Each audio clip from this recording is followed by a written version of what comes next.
Hola, ¿qué tal a todos? Tengan todos ustedes un buen día, muy buenas tardes o muy buenas noches según el momento en el que estén viendo este video.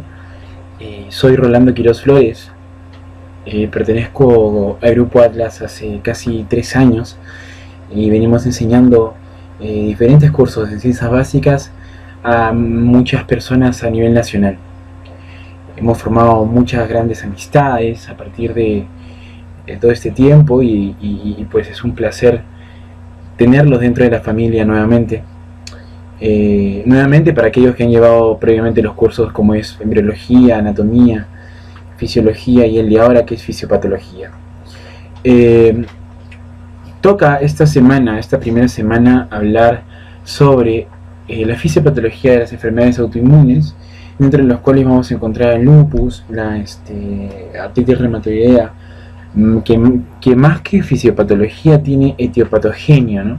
Porque no son mecanismos entrelazados, sino son mecanismos causales que conllevan, asociados a una carga genética, asociados a una carga inmune, conllevan a una expresión de ciertos signos y la presencia de ciertos síntomas en el paciente.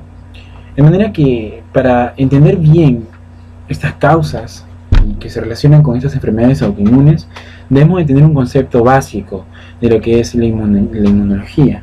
Y para esto tenemos que hacer un repaso intenso y bastante fugaz de todas estas características que se deben entender, como son la inmunidad innata, inmunidad adaptativa, el complejo mayor de histocompatibilidad, las características de los anticuerpos, los mecanismos de hipersensibilidad, los mecanismos de control tanto a nivel central como periférico, control de la inmunidad, ¿no? Control de la respuesta inmune, y entre otros tópicos que debemos tener en cuenta. El complemento es muy importante, entre otros tópicos que debemos tener en cuenta para poder entender bien estas enfermedades. De manera que en esta sesión vamos a hablar de las generalidades del sistema inmune, luego vamos a hablar de la anatomía del sistema inmune y finalmente vamos a tocar el tema de la migración leucocitaria de los tejidos, que básicamente forma el tópico inicial o el punto de partida para la inmunidad innata, que será tema de otro día, ¿no? Bueno, entonces hacemos inicio a esa clase en la cual vamos a hablar de las generalidades del sistema inmune como un todo bastante resumido. Muy bien, entonces el sistema inmunológico le debe su nombre a un término en latín que se llama immunitas. Immunitas hace referencia a aquel beneficio que tenían los senadores romanos para no ser procesados. O sea, tenían una inmunidad con lo que sería el equivalente a lo que es la inmunidad parlamentaria ahora. Bueno, ese término de inmunitas se correlacionaba con aquel beneficio que tenían los senadores romanos cuando ejercían su cargo, y pues de allí se deriva el sistema inmune, o sea, la palabra de inmunidad, ¿no? Entonces, ¿cuál es la función del sistema inmune? La función del sistema inmune básicamente es la defensa contra los microbios infecciosos. Sin embargo, incluso sustancias extrañas no infecciosas pueden desencadenar respuestas inmunitarias. Entonces, la definición más correcta para la función del sistema inmunológico sería que se dedica a la respuesta inmunitaria frente a componentes de microbios, así como también macromoléculas, proteínas, polisacáridos, entre otras sustancias químicas, que son reconocidos como extraños independientemente de la consecuencia fisiológica o patológica de tal reacción. Incluso en ciertas situaciones aquellas moléculas pueden ser propias, y de allí derivan las enfermedades autoinmunes en las que se reconoce lo propio como lo extraño. De manera que esa es la función principal del sistema inmune: protegernos generar reacciones o respuestas inmunológicas frente a cualquier tipo de proteínas, macromoléculas, polisacáridos que sean detectados por nuestras células. Tucídides era un historiador ateniense que hizo una referencia a la peste, que seguramente no era la peste bubónica, pero que marcaba el inicio o marcaba un hito en la historia en cuanto a hacer algo físico, ¿no? A redactar algo y tenerlo por escrito que en algún momento de la historia ocurrió una gran enfermedad que se relacionaba con la inmunidad. Los chinos y algunos turcos, la medicina china ancestral, utilizaban un medio para poder darle inmunidad a los niños frente a la viruela. Tenían la costumbre de hacer que inhalen los polvos obtenidos de las lesiones cutáneas de aquellos pacientes que se recuperaban de la enfermedad. Luego, muchos años después, en el año 1796, Edward Jenner, que era un médico inglés, eligió a un niño de 8 años. Edward Jenner tenía su familia tenía un grupo de personas que trabajaban para él en el campo ganadero, y pues de entre ellos eligió un niño de 8 años llamado James Phipps. Este niño fue seleccionado por sus características que aparentaban salud en el año 1796. Y luego, en el año 1798, Edward Jenner, después de haber documentado de una manera correcta todos sus experimentos, pues publica un tratado sobre vacunación. En el año 1980, la Organización Mundial de la Salud considera a la viruela como la primera enfermedad erradicada del mundo a través de la vacunación. Sin embargo, Edward Jenner no fue la primera persona que hizo este tipo de experimentos. Casi 5 años antes, Peter Plett era un profesor alemán, inició con estos experimentos y pues es considerado como el pionero en la vacuna. Pero sin embargo, fue Edward Jenner quien se lleva los créditos porque lo documentó de una manera correcta. Pero ¿qué es lo que hizo? Bueno, se dio cuenta que las personas, mejor dicho, aquellas personas que ordeñaban a las vacas y contraían la viruela vacuna, no contraían la viruela humana, o sea, no contraían la enfermedad. Entonces, ¿qué hizo? Inyectó un material, ¿no?, procedente de una pústula de viruela vacuna en el brazo de este niño, que es James Phipps. Luego inyectó viruela humana en el mismo niño a dosis ascendentes, crecientes, y en ningún momento apareció la enfermedad, por lo que se consideró que este niño estaba inmunizado y estaba totalmente protegido frente a la enfermedad. Entonces es el padre de la inmunología, supuestamente la inmunología moderna, ¿no? Se define, bueno, vacunación contra la viruela en el año 1798. Lo que ya le hemos dicho, ¿no?, que se percató de que las ordeñadoras se recuperaban de la viruela vacuna y nunca contraían la forma de viruela más grave.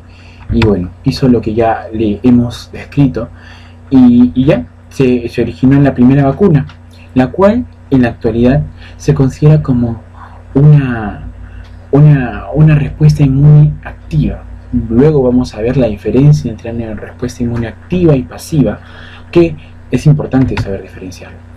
Bueno, entonces tenemos que entender que cuando hablamos de inmunidad actualmente tenemos que separar dos tiempos: la inmunidad innata, que es una inmunidad inmediata, una inmunidad nativa o natural, y la inmunidad adaptativa, que pues se correlaciona con la inmunidad innata, es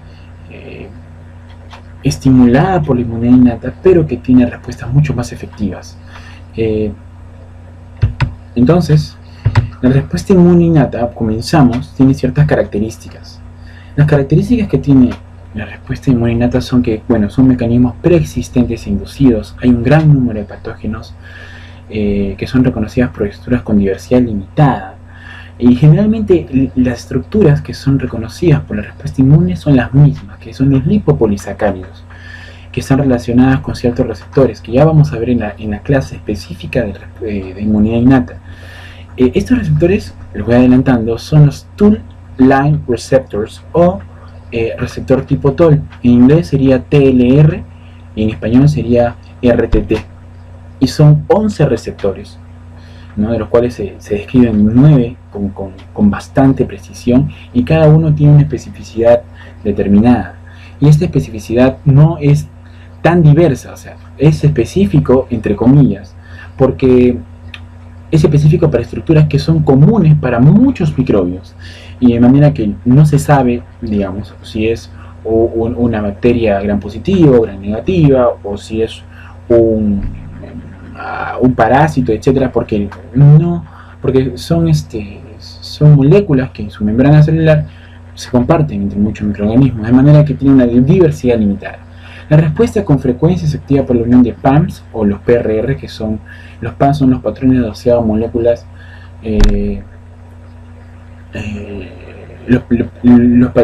claro, son los patrones asociados a moléculas de patógenos, y los PRRs son los receptores asociados a esta. No tiene memoria la respuesta innata. La respuesta es similar aunque haya nuevas exposiciones al antígeno, y eso lo vamos a ver en un gráfico en un momento. La respuesta adaptativa, por otro lado, tiene todos los mecanismos inducidos, ¿ok?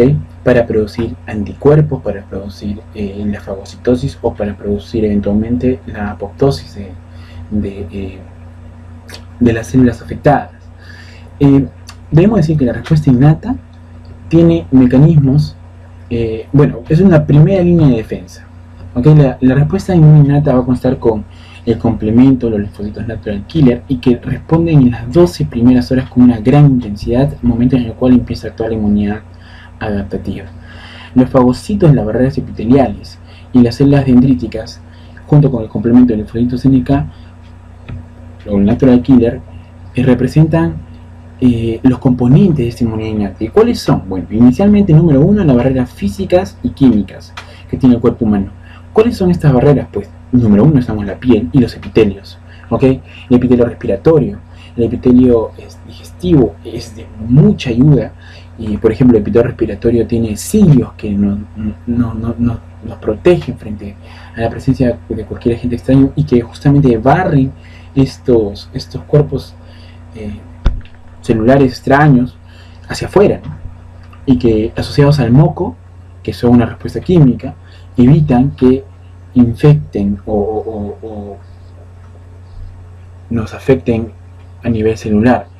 El ácido clorhídrico sería otra barrera química, la saliva, etc. Por otro lado, tenemos al otro grupo, que son las células fagocíticas, y acá hablamos de quiénes pueden fagocitar en el sistema inmune. En el sistema inmune pueden fagocitar solo 3 células, que son los macrófagos propiamente dichos, ¿okay? También tenemos a los linfocitos, pero ¿qué tipo de linfocitos? Solo los linfocitos tipo B, no los linfocitos T. Y bueno, los neutrófilos son aquellas otras células que pueden fagocitar. Las células dendríticas actúan también en el reconocimiento del antígeno, que es un punto que vamos a ver más adelante, y que forman parte de las células también que componen la inmunidad innata. Y un tercer elemento, bueno, ya hablamos inicialmente, 1, de las barreras físicas y químicas, 2, de las células fagocíticas, las células dendríticas y otros tipos celulares, y 3, las proteínas sanguíneas. Y cuando hablamos de proteínas sanguíneas, pues básicamente hablamos del sistema de complemento, que es un acápite grande que vamos a hablar en inmunidad adaptativa, que tiene una filogenia muy antigua. O sea, el sistema de complemento, esta parte de la inmunidad, la compartimos con peces sin mandíbula, como las lámpreas o las mixinas, que son especies muy antiguas, que han estado presentes en la Tierra durante muchísimos millones de años, y que pues desde ese entonces ya existían sistemas de defensas de esta categoría. Entonces lo compartimos, y es algo que se ha venido perfeccionando durante los años. Por otro lado, la inmunidad adaptativa solo es propia de los vertebrados, ¿no? Es un tipo de defensa mucho más desarrollada, y que justamente también hace referencia a mayor complejidad. Entonces, para dejarlo claro, la inmunidad innata representa nuestra primera línea de defensa, ¿okay? Consta de mecanismos celulares y bioquímicos presentes incluso antes que la infección, porque no necesitan de activación, como sí lo necesita la inmunidad adaptativa. Eso es otro punto clave. Y bueno, un tercer punto es que estos mecanismos reaccionan con los productos de los microbios y de las células dañadas también, ¿ok?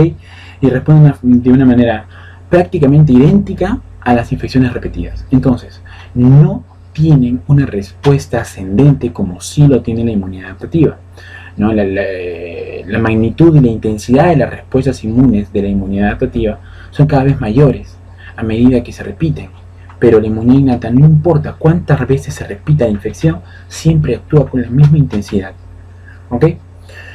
Bueno, entonces, avanzando con la charla, ya hemos visto esta parte.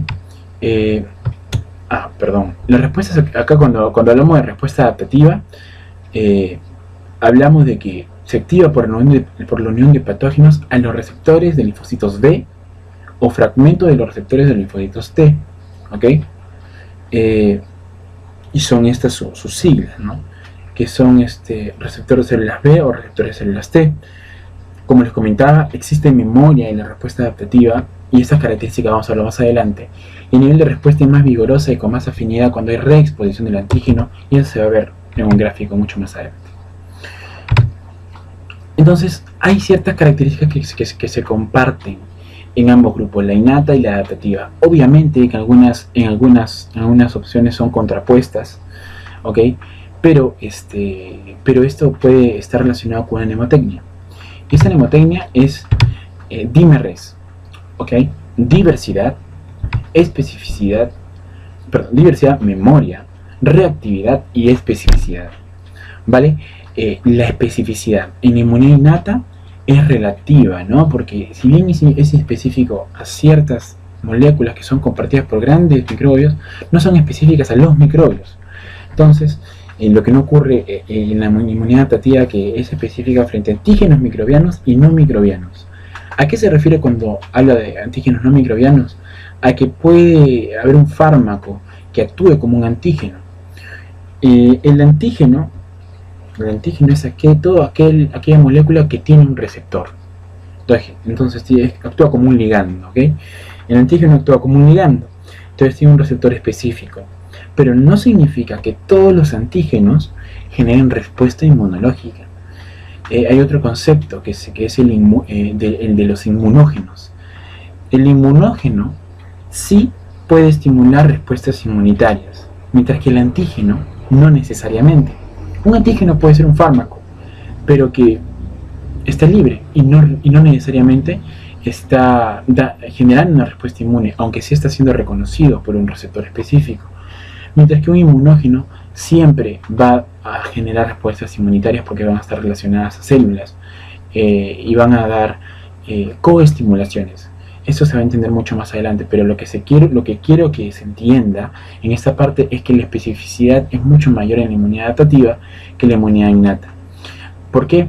Porque la inmunidad adaptativa también tiene dentro de sus componentes a los anticuerpos y a células como los linfocitos T y los linfocitos B. Como podemos ver, los componentes y en las partes de proteínas sanguíneas hablamos de anticuerpos, que son específicos los anticuerpos, y que eso se relaciona con la característica de especificidad que tiene la inmunidad adaptativa. En segundo lugar, la diversidad es limitada porque codifica en línea germinal. ¿Qué quiere decir que la inmunidad innata esté codificada en línea germinal? Que estos productos de la inmunidad innata tienen un gen determinado, tienen un gen a partir del cual se basan y se desarrollan. No aparecen asociadas a recombinaciones de los genes, lo que sí ocurre en la inmunidad adaptativa, lo que se conoce como recombinación somática de los segmentos génicos. Es por eso que la diversidad es mucho más grande, porque a medida que se van reconociendo ciertas moléculas, ciertas proteínas, se van generando mayor cantidad de anticuerpos con su especificidad determinada. Memoria no tiene memoria en la inmunidad innata, y la adaptativa sí tiene memoria, ¿no? Debido a los anticuerpos que se mantienen circulando, en que actúan a nivel extracelular. Con respecto a este tema de la reactividad, o básicamente la falta de reactividad frente a lo propio, ambos postulan que sí, o sea, es decir, que sí toleran las células propias para no atacar a lo nuestro, ¿no? Y entonces ustedes se pueden preguntar tranquilamente, entonces si nos dicen a nosotros que no hay error, o sea que no reaccionan frente a lo propio. ¿De dónde salen las enfermedades? ¿De la inmunidad innata o de la inmunidad adaptativa? Bueno, de la inmunidad innata se sabe que tiene muchos años de perfeccionamiento, millones de años, mientras que la adaptativa tiene menos tiempo de acción, es decir, de corrección en toda la evolución. Y es allí donde se generan errores, por una serie de factores, porque hay procesos que son como filtros que pueden fallar, porque hay procesos a nivel central, es decir, a nivel de médula ósea y timo, y a nivel periférico, a nivel de los ganglios, a nivel del vaso, que pueden fallar. Hay ciertos procesos que pueden fallar y generan las enfermedades autoinmunes. Entonces, ese segmento de enfermedades que corresponden a lupus, artritis reumatoidea, esclerodermia sistémica, cierto grupo de enfermedades se correlacionan con la inmunidad adaptativa y no con la inmunidad innata. Sin embargo, también pueden haber enfermedades que por deficiencia genética de ciertos elementos moleculares de la inmunidad innata pueden generar enfermedad. ¿Okay? Pero con respecto a la falta de reactividad frente a lo propio, la que cuando falla y genera enfermedades, esa es la inmunidad adaptativa. Con respecto a los componentes y la barrera celular, tenemos las barreras celulares y químicas, ¿okay? Que son más protagonistas en la inmunidad innata, ¿no? Tenemos la piel, el epitelio, las mucosas y las moléculas antimicrobianas, las proteínas sanguíneas como el complemento y otros, y las células, los fagocitos básicamente. Y cuando hablamos de fagocitos hablamos de macrófagos y neutrófilos principalmente. Los neutrófilos, también conocidos como polimorfonucleares, son células que van a tener un gran protagonismo en la inflamación. Van a ser la primera línea celular, van a ser el caballito de batalla con el que salen, con el que iniciamos la inflamación después de haber sido atraído por la interleuquina 8, de la cual vamos a hablar en esta parte de en esta clase, en un tercer video. Bueno, y bueno, las células son los linfocitos citolíticos naturales en inmunidad innata, y en la adaptativa están los linfocitos, que bueno, pueden ser B o linfocitos T. Los linfocitos citolíticos naturales son los linfocitos NK, que son los natural killer. Bueno, entonces también tenemos una mnemotecnia para aquellas características solamente propias de el sistema inmune adaptativo. Si bien la primera era dime res, esta es dime 2 veces res y llamas a tu ex, no, y clonas a tu ex, ¿ok? Es lo que generalmente se puede traducir como una amenaza de cualquier enamorada, ¿no? Bueno, sin alusiones personales, Ok. Bueno, chicos, entonces, según la mnemotecnia, repetimos di 2 veces. Entonces encontramos diversidad y la división de labor. Esta división de labor vamos a verla, no está dentro del cuadro, pero vamos a verla, que es una característica importante en la inmunidad adaptativa, porque la labor se divide entre los componentes de la inmunidad adaptativa. Esta labor se basa en linfocitos T, linfocitos B y los anticuerpos. Y lo vamos a ver, y las células dendríticas, etcétera, entre otras moléculas que vamos a ver luego. La diversidad, como hemos comentado, tiene una gran variedad de antígenos, o sea, una gran respuesta a la variedad de antígenos, y es por eso que a través de la recombinación somática genera mayor cantidad de anticuerpos y es muy diverso. Bueno, memoria también, reactividad y especificidad. Ya hemos hablado de esos puntos, es muy específica, asegura que la respuesta inmunitaria frente a un microbio, o sea, asegura que la respuesta inmunitaria se da frente a un microbio en específico, ¿ok? Y se dirige a ese microbio, o a su antígeno en su defecto, ¿no? La reactividad, pues ya les comentamos que la reactividad la falta de reactividad impide dañar al anfitrión durante las respuestas a antígenos extraños, pero eso puede fallar, ¿no? Y eso generalmente es lo que falla en las enfermedades autoinmunes, esa parte, la inmunidad adaptativa. Y la última parte, que clonas a tu ex, habla de la expansión clonal, que aumenta el número de linfocitos específicos frente al antígeno capaces de controlar los microbios. van a escuchar seguramente que van a hablar de enfermedades monoclonales y policlonales. ¿Okay? Dentro de este grupo de enfermedades vamos a encontrar gamapatías monoclonales y gamapatías policlonales. Y el hecho de que sean ese término monoclonal o policlonal hace referencia a la especificidad que tienen esas gamma globulinas o inmunoglobulinas o anticuerpos, que es lo mismo, porque los anticuerpos son inmunoglobulinas o también conocidas como gamma globulinas. Estamos haciendo referencia a la misma molécula. ¿Okay? Entonces, cuando tenemos enfermedades policlonales o monoclonales, hacemos referencia a la especificidad que tienen esos anticuerpos. Si es monoclonal, entonces es específica a un solo antígeno, ¿okay? A una sola molécula, en un solo epítope. ¿Qué es un epítope? Si la molécula fuera una cabeza, entonces tenemos que esta cabeza tiene una oreja derecha, una oreja izquierda, una nariz, dos ojitos, una frente, cabello, etc. Un epítope es eso, son características aisladas de un antígeno, son una porción a la cual puede ser específica una gamma globulina o un anticuerpo. Entonces, cuando son policlonales es porque son específicas a múltiples epítopes del mismo antígeno, y cuando son monoclonales son específicas a un solo epítope de un solo antígeno. Entonces, el término está relacionado con la especificidad de las moléculas frente al antígeno. Entonces, bueno, tenemos las características cubiertas y esta es la mnemotecnia. Suele ser muy útil para recordarse básicamente qué cosas diferencian a estos dos tipos de sistemas inmunes, ¿no? Por otro lado, vamos a describir la división de labor. Nosotros inicialmente habíamos dicho que la inmunidad adaptativa estaba a cargo básicamente de células como los linfocitos, pero hay grupos de linfocitos, los linfocitos T y los linfocitos B. Los linfocitos B básicamente van a producir inmunoglobulinas, y son esos linfocitos que una parte de los linfocitos B que están en la médula ósea, que se desarrollan en la médula ósea. Por eso de allí tienen su nombre, porque hueso en inglés es bone, B-O-N-E.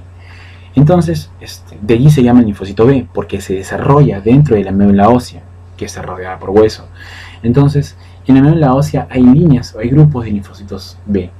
Un grupo de ellos se desarrolla a células plasmáticas o plasmocitos que van a producir anticuerpos.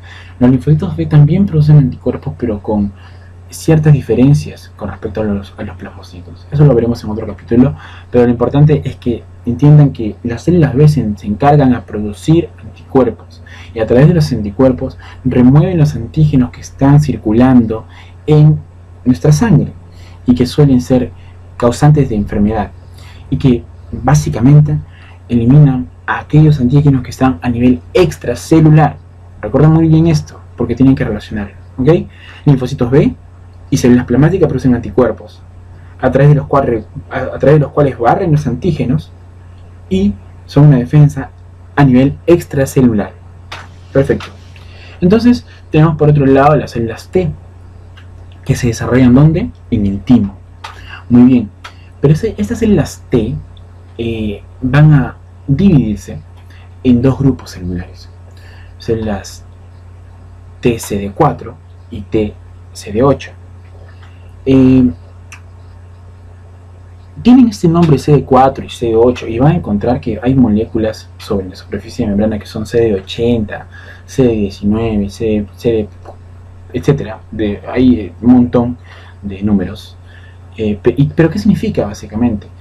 El CD son iniciales que significan Cluster of Differentiation, o en español conocido como cúmulos de diferenciación.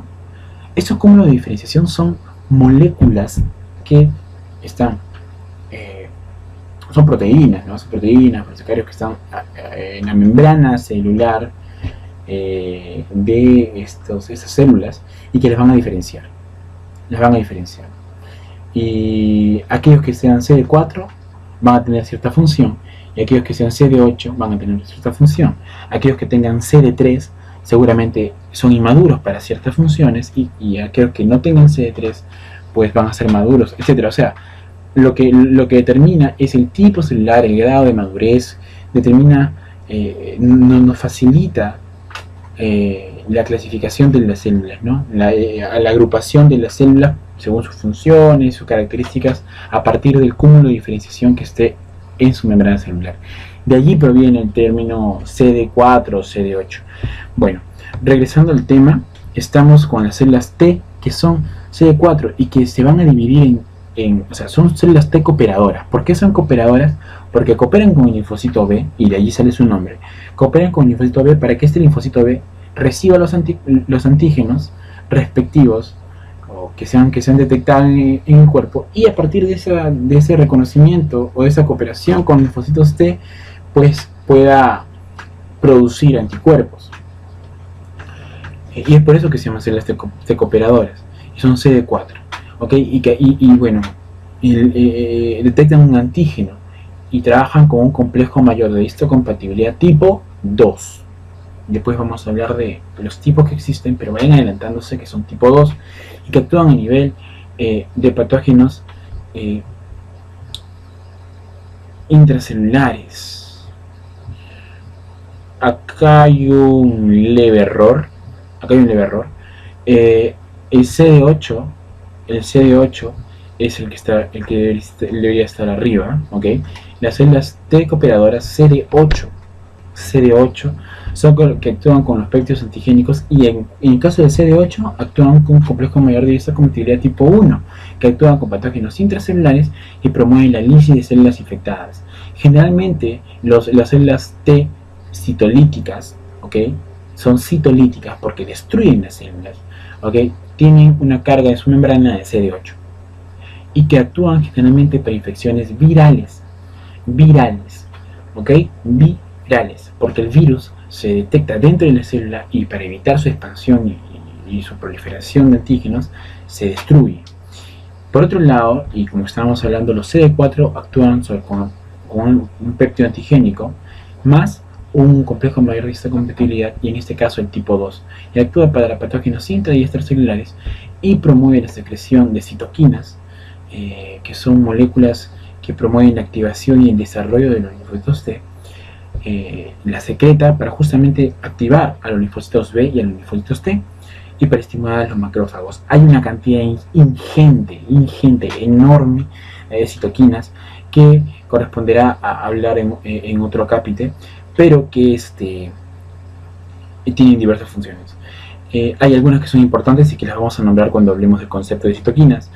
Las células, y bueno, es por eso que tenemos esta función de división de labor. Como ven, las células CD8 se encargan de matar a las células infectadas, porque no se puede hacer de otra, porque tienen infecciones intracelulares. La CD4 es para intra y extracelulares, y las células B, a partir de los anticuerpos, actúan para los patógenos extracelulares. Entonces la labor está dividida en la inmunidad adaptativa, ¿ok? Y estos dos grupos de colores se relacionan: el grupo naranja con la inmunidad humoral y el grupo verde con la inmunidad celular. La inmunidad humoral describe no a las células B, sino más bien a los anticuerpos.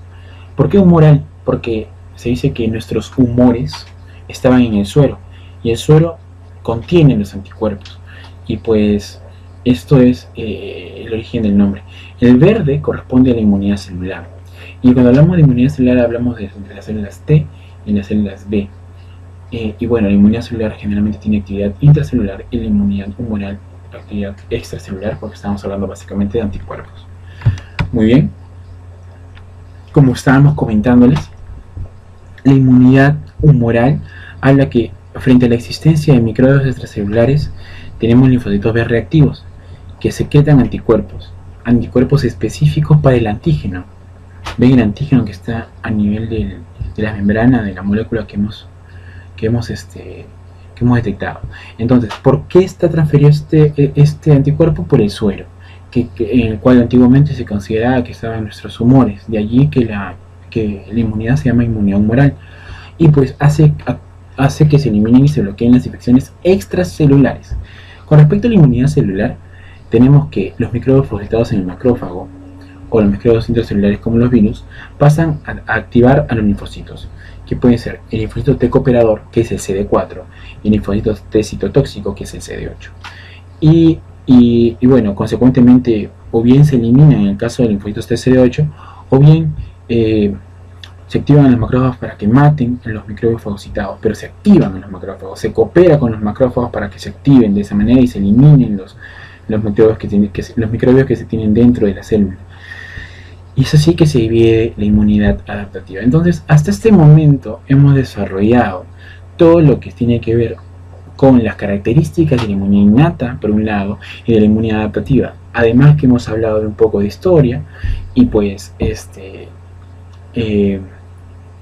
ahora toca hablar de un poco más de las respuestas innatas y adaptativas, pero de una manera mucho más entendible. Entonces, hemos hablado que la respuesta innata no se maximiza, ¿ok? La respuesta innata cuenta con los mismos componentes siempre. ¿Y cuáles son? Pues los neutrófilos, macrófagos y células dendríticas de las que hemos hablado. ¿A través de qué? La fagocitosis. La lisis de células blanco, que pueden ser células tumorales, y las infectadas presentan moléculas que las reconocen como blanco para ser destruidas. Por ejemplo, por los natural killer y por la misma apoptosis también. Va a haber un acápite, otro video también de las del proceso de apoptosis y de los ligandos, que son los fast fat ligandos que se expresan en las células que van a hacer apoptosis. Es como si fueran una banderita que dijeran: hey, me voy a morir, ¿ok? Así que ven con tu macrófago y por favor reconoce esta banderita que va a ser el receptor ligando, el fast, lo reconoce y pues empieza a fagocitarla. Así funciona la lisis de células blanco y básicamente es parte de la respuesta innata, ¿no? Y la inflamación, que es el reclutamiento de leucocitos y proteínas plasmáticas desde la sangre, su acumulación en los tejidos y su activación para destruir los microbios, y que bueno, es consecuencia de una serie de mensajes moleculares, ¿no? Quimiotácticos y a través de citoquinas. Por otro lado, la respuesta adaptativa, bueno, resumiendo o repitiendo lo que hemos comentado, tiene el dimer 2 veces y clonas a tu ex, ¿no? Expansión clonal, especificidad, división de labor, diversidad, reactividad o tolerancia, que básicamente, o sea, falta de reactividad frente a lo propio, o tolerancia. Y bueno, para la tolerancia hay procesos, como le estaba comentando, tolerancia central, que son procesos en los que se destruyen aquellos linfocitos B o linfocitos T que actúan frente a lo propio. Son aquellos rebeldes, pero que se detectan en la médula ósea o en el timo y dicen: ok, tú no vas, tú te quedas y te mueres, y se muere en el linfocito en la médula ósea o en el timo. Y eso es la tolerancia central, a partir de la verificación que no reaccione frente a lo propio. Hay un gen que se llama el gen aire, que es el autoimmune regulator, ¿okay? Que es un gen que expresa todos los antígenos del cuerpo a los linfocitos B y a los linfocitos T también, y que bueno, si es que se observa que estos linfocitos reaccionan, pues son eliminados. Y esa es la tolerancia central. Y la tolerancia periférica pues pasa por otros procesos a nivel de los ganglios y los vasos. Cuando hablemos de la anatomía del sistema inmune, vamos a ver que existen órganos linfáticos primarios y secundarios, ¿okay? Los secundarios tenemos al vaso, a los ganglios linfáticos, los nódulos linfáticos, al MALT, que son el tejido linfático asociado a mucosas, y bueno, tenemos una infinidad de puntos que tocar en esos temas. Y los órganos linfáticos primarios o linfoides primarios serían la médula ósea o el timo, ¿no? Bueno, continuando, hablamos lo que les estábamos comentando de la respuesta que tiene la inmunidad adaptativa, que es aquella respuesta de mayor intensidad frente a las respuestas consecutivas frente a un antígeno. Vemos que un antígeno X estimula a ciertos linfocitos B que son vírgenes. Los linfocitos B que son vírgenes son linfocitos B naive, ¿ok? Y que básicamente son aquellos linfocitos que nunca han recibido ningún tipo de estímulo, ¿ok? Y bueno, tenemos otro grupo, que es el grupo de células verdecitas, que vemos allí, y que no van a estar presentes, ¿no? Que van a ser estimuladas luego. Bueno, los linfocitos B vírgenes están acá y aumentan su respuesta hasta un punto y luego descienden y se mantienen los linfocitos B de memoria y las células plasmáticas produciendo anticuerpos. Luego en una segunda exposición tenemos un antígeno X y el antígeno Y, ¿ok? Entonces el antígeno X y el antígeno Y generan una respuesta inmune mucho más intensa para el antígeno X, debido a que ya se expuso inicialmente en otro momento, mientras que el antígeno Y, pues la respuesta es un poco más débil, ¿no? Porque es una respuesta primaria, y se mantienen los linfocitos B y las células plasmáticas. Pueden haber, con respecto a la memoria, pueden haber células que se mantienen durante años en la médula ósea para estar preparada por si se vuelve a infectar la persona por el mismo agente infeccioso. Recordemos que la inmunidad adaptativa, le repito de nuevo, tiene como objetivo, tiene 3 estrategias, que es básicamente utilizar anticuerpos, ¿ok? La fagocitosis y la apoptosis. Esto lo vamos a ver ahora mismo. La respuesta inmunitaria adaptativa tiene 3 estrategias básicas para poder enfrentar a los microorganismos. La primera es la formación de anticuerpos, que hemos hablado, que es por los linfocitos B. La segunda es la fagocitosis, que justamente refuerza el primer hecho, o sea, aquellos anticuerpos y linfocitos T cooperadores, o los T helpers también conocidos, o los TCD4, fomentan la acción de los macrófagos y aumentan la fagocitosis. Y la apoptosis, porque a través de las células citolíticas destruyen las células infectadas por los microbios que son inaccesibles a los anticuerpos. Y hablamos de los casos de los virus que actúan, o mejor dicho, los virus son eliminados por linfocitos T CD8 o citolíticos, ¿ok? Pero sin embargo todas estas respuestas son secuenciales, ¿ok? Y la muerte de la célula, pues no la apoptosis o muerte de la célula. Todas esas respuestas son secuenciales, es decir, para que exista anticuerpos primero debe haber fagocitosis, y para que la apoptosis pueda realizarse de manera correcta primero tengo que haber reactivado a mi célula citolítica. Y esto puede, cualquiera de esas 3 estrategias puede funcionar individualmente o las 3 simultáneamente. ¿Dónde? En lugares anatómicos donde hay gran concentración de antígenos. ¿Y dónde? ¿Dónde es eso? En aquellos lugares donde se expone bastante el tracto respiratorio y las vías digestivas, ¿no? Además de la circulación al interior de las células en caso la infección haya ido más allá. Muy bien, entonces existen ciertos procesos para que la respuesta inmunitaria adaptativa logre lo que quiere. Entonces, ¿cómo lo hace? Pues en primer lugar hay un reconocimiento del antígeno. Cuando hablamos del reconocimiento del antígeno hablamos de las células dendríticas. Las células dendríticas son células que van a estar en lugares específicos, como por ejemplo el tejido asociado, el tejido linfoide asociado a mucosas, que es el MALT, M-A-L-T, y que en este tejido van a haber células dendríticas como cancha, ¿no? Como cancha. Entonces allí se van a detectar van a concentrar la mayor cantidad de antígenos, y como concentran la mayor cantidad de antígenos hay mayor probabilidad de que reaccionen con algún linfocito T. Reconocen al antígeno y esto lleva a una activación del linfocito. Cuando activan el linfocito, pues pasan por procesos de estimulación de macrófagos, o básicamente procesos que se dedican a eliminar el antígeno. Hay la contención, que es un proceso de recuperación, y finalmente la memoria, que es un proceso en el cual se está preparado para una próxima infección.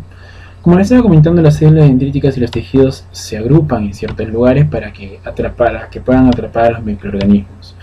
y de manera que digieren a las proteínas en fragmentos y expresan en la superficie los péptidos microbianos unidos a CMH, que son el complejo mayor de histocompatibilidad, que son especialistas en presentar péptidos. Este tema del CMH, entiéndanlo así nada más, que es el complejo mayor de histocompatibilidad, o también conocido como HLA, que es el antígeno linfotrópico humano, tipo 1 y tipo 2.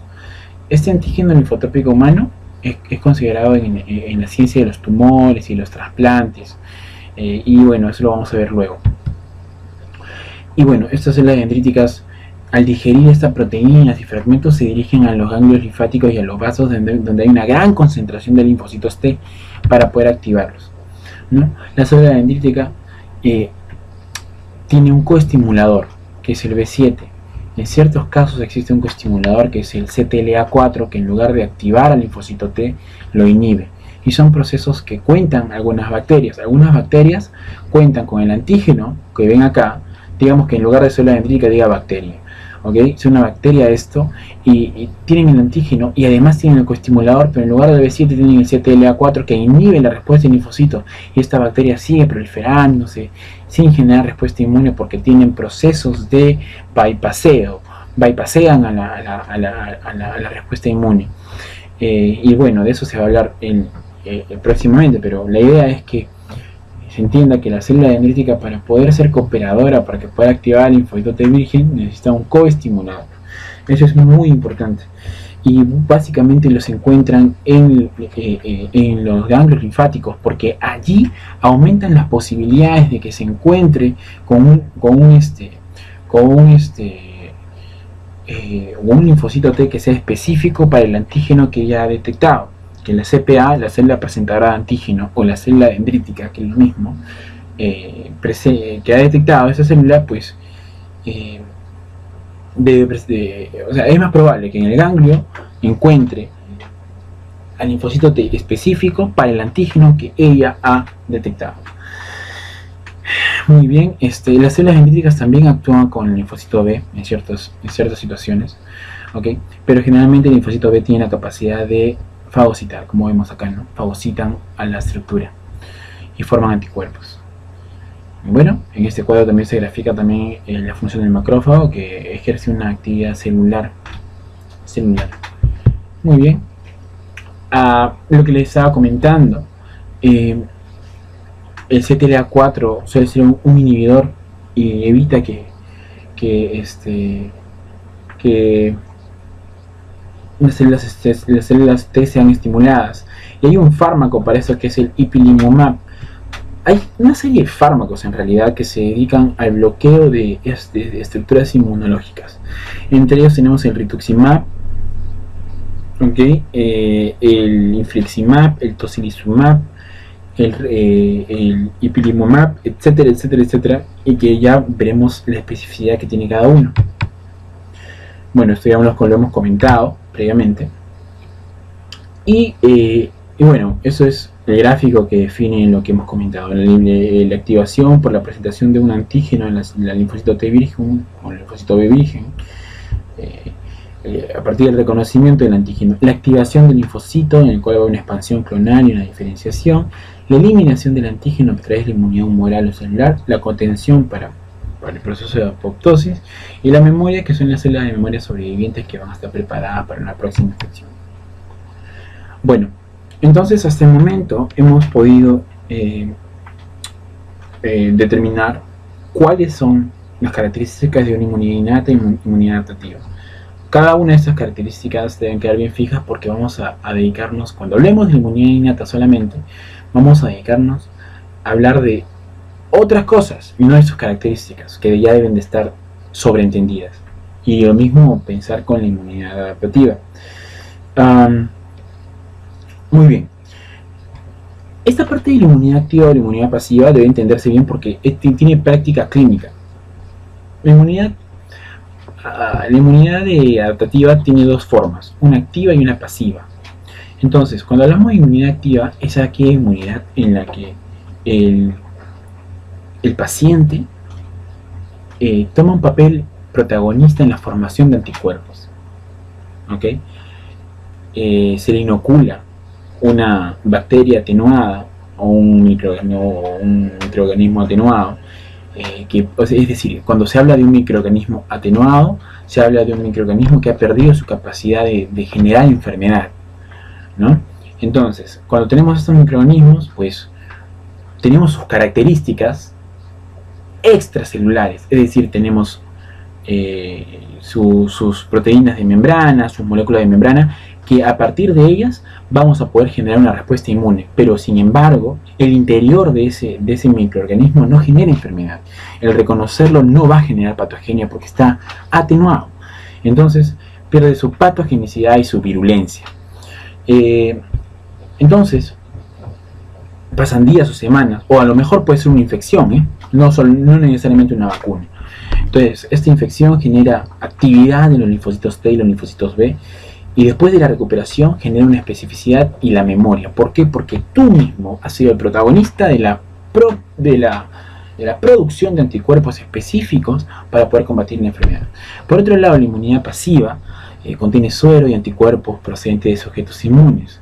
Administran este suero y tú ya te puedes sentir sano, claro, te recuperas. ¿Es específico? Sí es específico, pero no es de memoria porque tú no has producido esto. Un claro ejemplo es la inmunoglobulina anti-D en el caso de la isoinmunización RH que tienen las mujeres embarazadas, o en el caso de la madre que a través de, o sea, la madre dona inmunoglobulinas al feto, ¿no? A través del embarazo. ¿Qué inmunoglobulinas? Inmunoglobulina tipo G, ¿no? Tipo G. Y eso es una inmunidad pasiva, porque el bebé no es capaz de producir anticuerpos, o sea, no forma una acción protagonista en eso, pero tiene un beneficio, ¿no? Entonces la inmunidad activa es una protección que se obtiene después de la exposición a un antígeno extraño en el que los linfocitos dejan de ser vírgenes y se califican como inmunes. Y una inmunidad pasiva o adoptiva es un método útil para aportar resistencia con rapidez. Ejemplo, el paso de anticuerpos maternos al feto. Amy von Behring y Shibasaburo Kitasato en el año 1890 demostraron el efecto de la inmunidad humoral, ¿okay? A partir de la inoculación de suero de animales con difteria a otros animales que estaban sanos, y pues se ganaron el premio Nobel de Fisiología y Medicina. Y bueno, como ya les comentaba, se determinó que la inmunidad humoral podía transferirse de persona a persona a través de una fracción sanguínea acelular que contiene anticuerpos, es decir, plasma o suero, ¿no? Que antiguamente se llamaba humores, es por eso que la inmunidad humoral se llama de esa forma. La vacunación es un ejemplo de inmunidad activa, ¿no? Porque tienes bacterias atenuadas y generas memoria. Bueno, es lo mismo que lo anterior, pero con animales.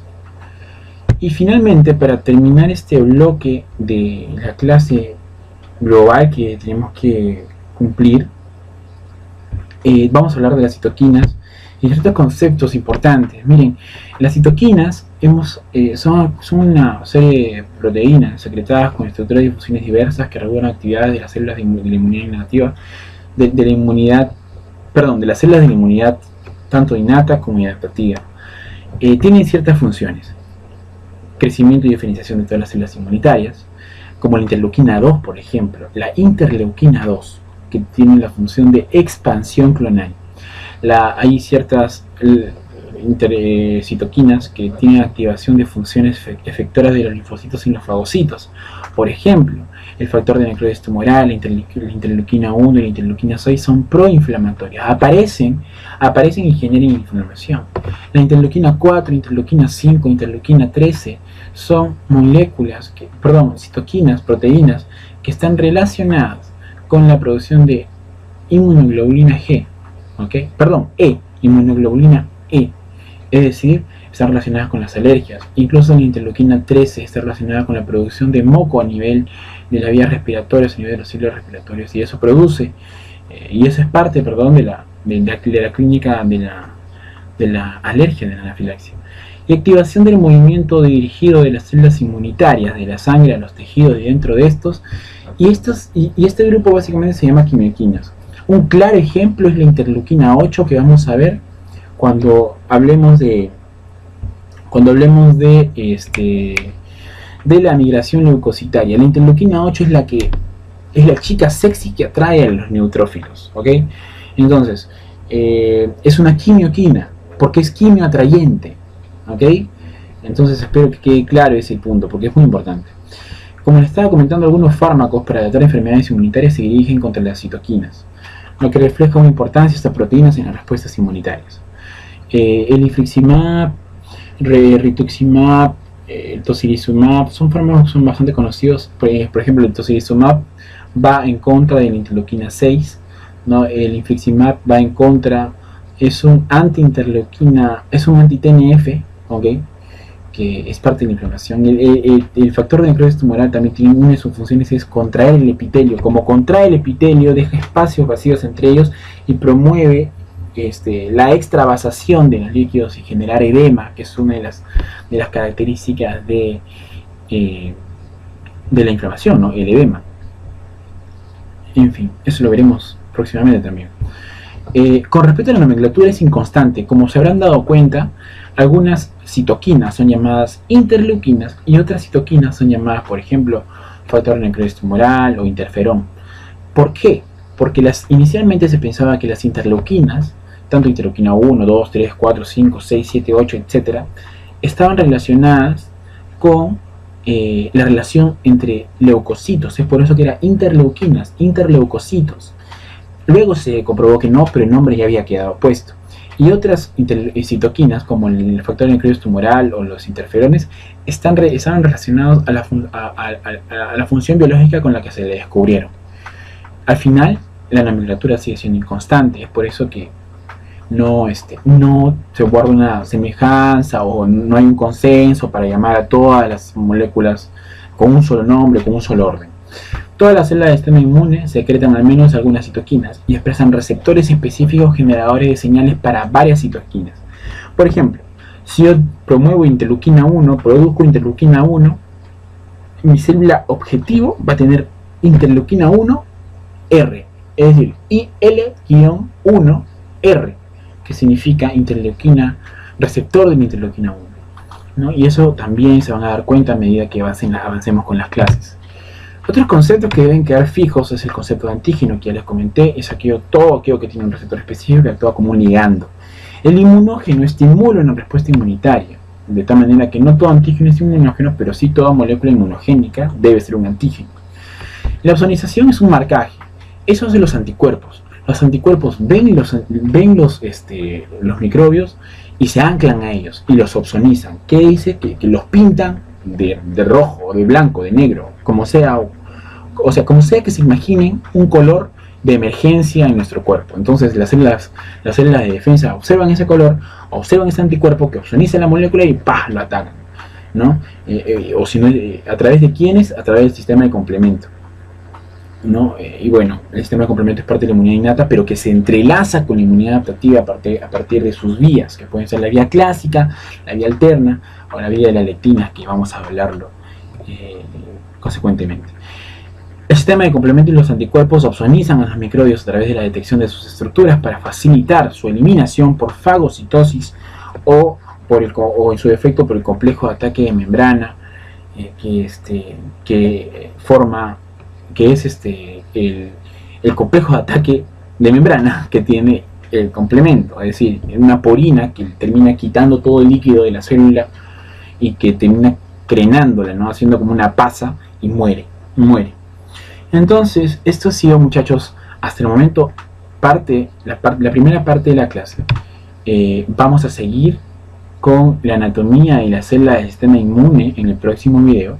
Esperemos que ha sido aleccionadora la primera parte, bastante simple, aunque un poco tediosa, debo reconocerlo, pero es necesario. Verán que después de las 3 sesiones que tengamos hablaremos de lupus y entenderán todo, exactamente todo lo que estemos hablando, asimismo de artritis reumatoidea y del shock séptico, que está dentro de la currícula, está dentro de los temas que hemos programado dentro de esta semana. No podría despedirme sin decirles que nos excusamos por haber comenzado un poco con contratiempos que nos ha dado esta plataforma virtual. Sin más que decirle, chicos, me despido y agradezco su atención. Y pues nada, pueden irse a tomarse un cafecito o una cosa ligera para luego volver y seguir con la anatomía y células del sistema inmune. Estamos viéndonos, chicos. Cuídense.